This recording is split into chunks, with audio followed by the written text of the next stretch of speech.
Your breakthrough is closer than your doubts want you to believe. Forgetting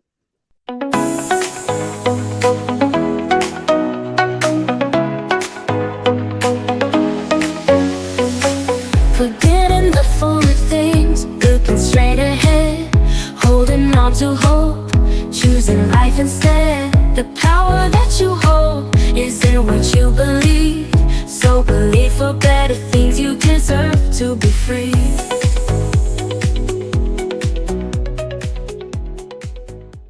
Welcome to Talk More Soon. I'm your host, Brianna Vernon, and for today's episode, we are focusing on the path to destiny and the key things we have to implement and put in place to arrive at our destinies, to achieve our destinies, to see them come to manifestation. But first and foremost, let's take a sip of our morning tea.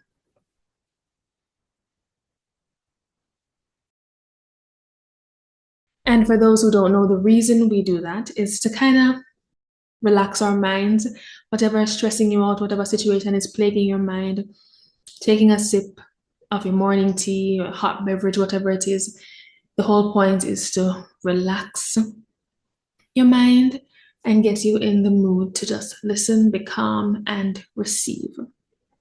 All right, so now that we have taken care of that, back to the topic. So, the path to destiny and the things we need to put in place to achieve our destinies that we have been called to. Now, first and foremost, we want to understand what destiny means, or what we mean when we say achieving our destiny. It's basically the end goal of your life.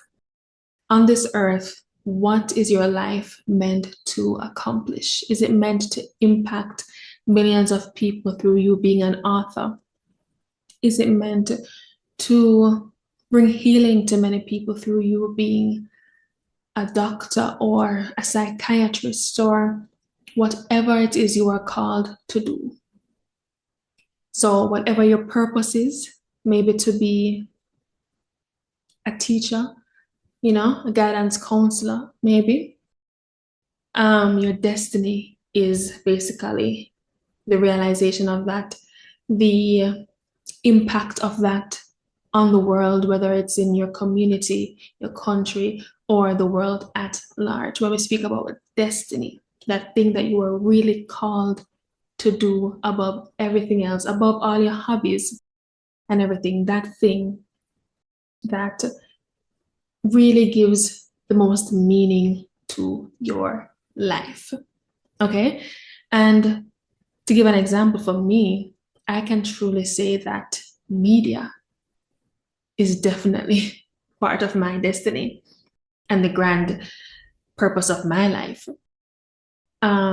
It's something that comes natural to me, something that I was placed in like automatically, God orchestrated, totally divine from my time in corporate media to now owning my own media company.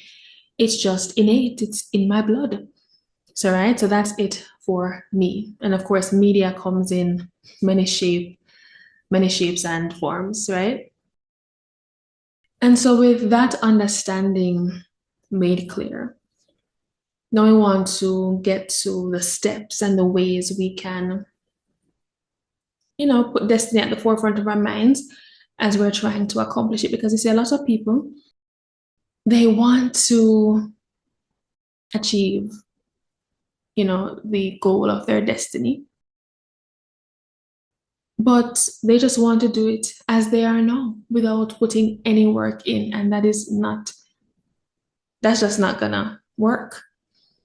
So if any of you have been watching Talk More Soon, for quite a while, or if you know me in general, then you probably know the first thing that I'm going to say as one of the key things we need to focus on when it comes to achieving our destinies.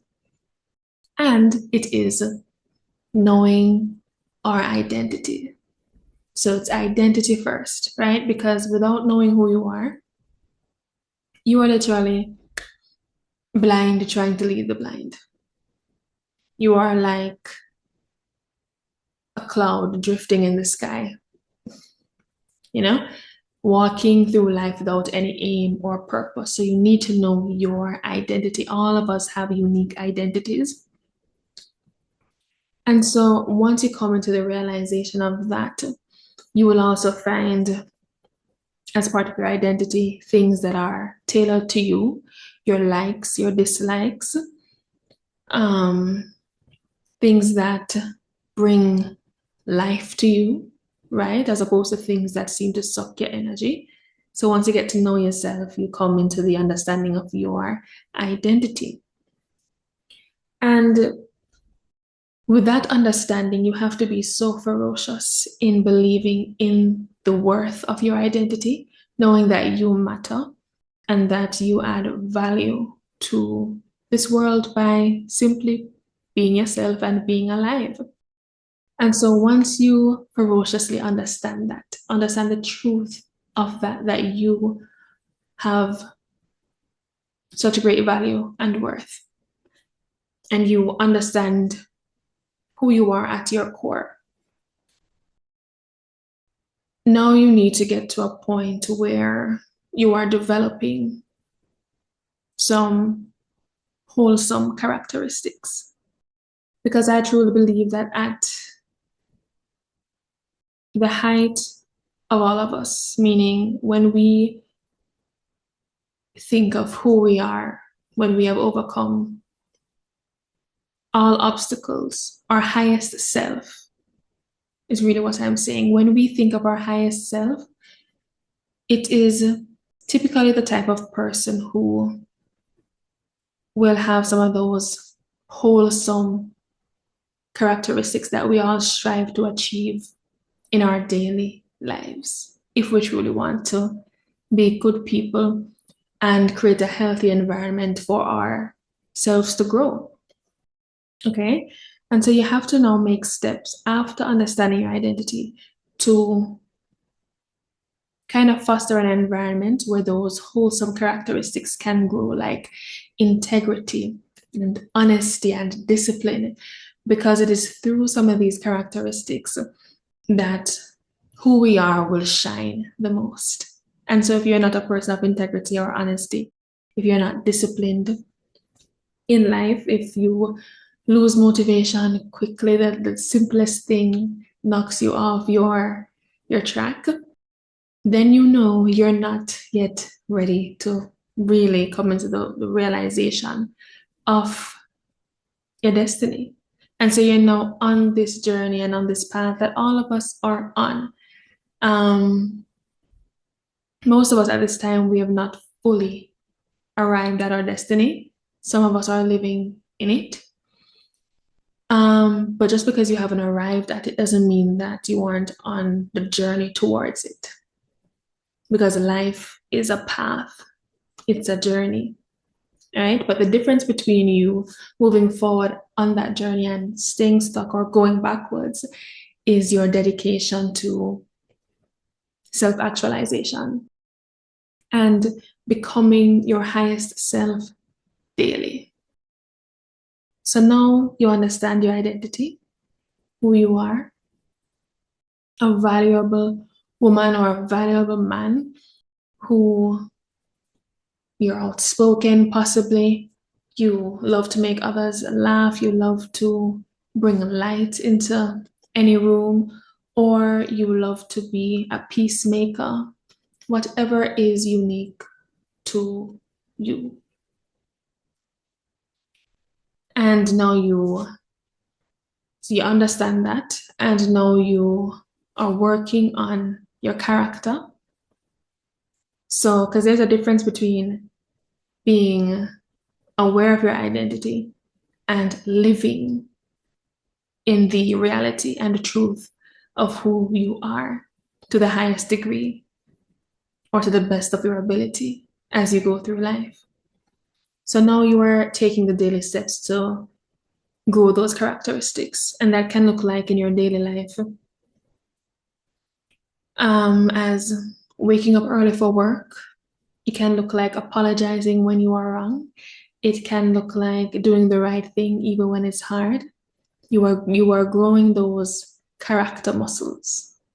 It can look like having faith even when times are tough.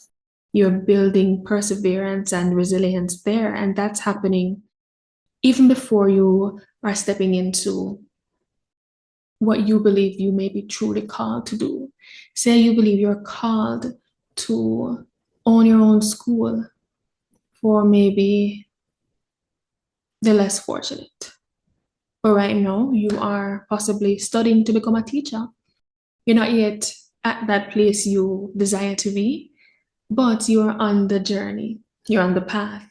And so from then on, from even when you're at school, you have to be fostering these wholesome characteristics. So getting to class as early as possible, not waiting until the last minute to study, being mindful of your friend circle and who you're, you know, keeping around you. You understand? Because a lot of these characteristics you're building, they will be what you need, even more so when you step into what you're truly called to do. Okay? And so as you are now working on character building, then you now get into a mode of growing and focusing even more so on your skill sets. Because what I have found even in my own life and what I've observed with other people is a lot of the times what we are called to do, we can see some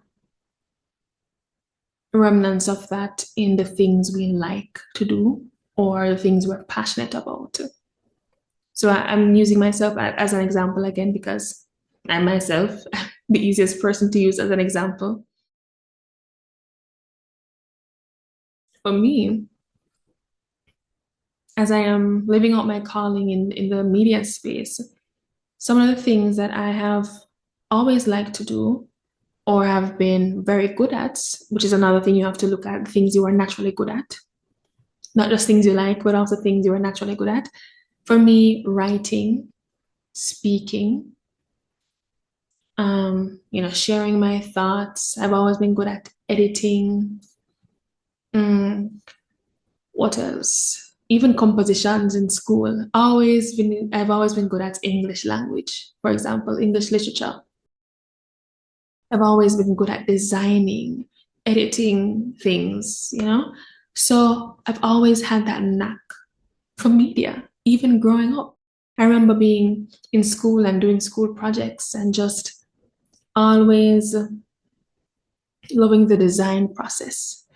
Going down to, if you guys remember, United Sales, Montego Bay St. James, going down and getting those tassels and other design material to make my project for high school.